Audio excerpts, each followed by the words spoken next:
This is the Olympus PEN E-P5, which sits at the top of the PEN range of cameras. It has a fairly similar body to the EP3, its predecessor, but with some noticeable improvements to usability. This grip here helps when holding the camera one-handed, but unlike the EP3, it's not removable.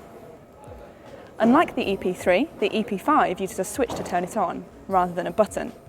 That enables quicker startup times, and handily it's been recessed slightly into the body of the camera to prevent accidentally switching on while in a bag.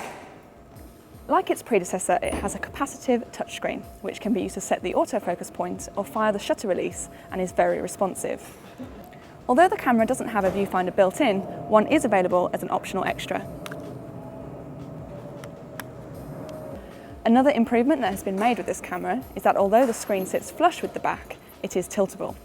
This makes it useful for angling away from any disturbing glare or reflections, and helps when shooting from odd angles. It's a shame it doesn't fully articulate to make it more useful when shooting upright shots though. On top of the camera is a mode dial enabling quick transitions between the various modes on offer, including fully manual and semi-automatic options. There's also space here for art modes, scene modes, and new to the PEN range, photo story modes. Also on top of the camera is a function button, which is customizable to suit your needs.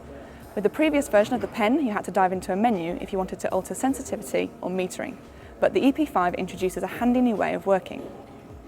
A small switch around the movie record button marked with positions 1 and 2 enables you to alter the function of the two dials on the back and front of the camera. Position 1 controls aperture or shutter speed and exposure compensation depending on the shooting mode, while flipping it to position 2 changes the dials to control ISO and white balance. It's a quick system that really speeds up the basic operation of the camera.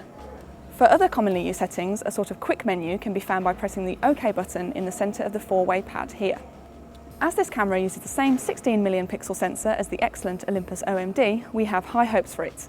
Look out for a full review when a full production sample becomes available.